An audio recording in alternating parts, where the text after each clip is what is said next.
Paseo al Museo del Automóvil de A Coruña, situado en el polígono de Agrela, y aunque por fuera no lo parezca, aquí dentro hay más de 140 joyas sobre ruedas, desde coches de 1898 hasta deportivos de película.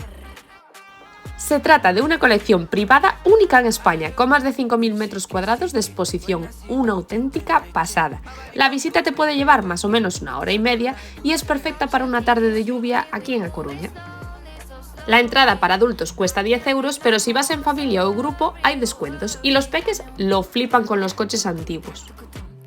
Pero no todos son coches, aquí también podrás encontrar motos, camiones, tractores y otros artículos de coleccionismo como pueden ser teléfonos o cámaras o máquinas de escribir.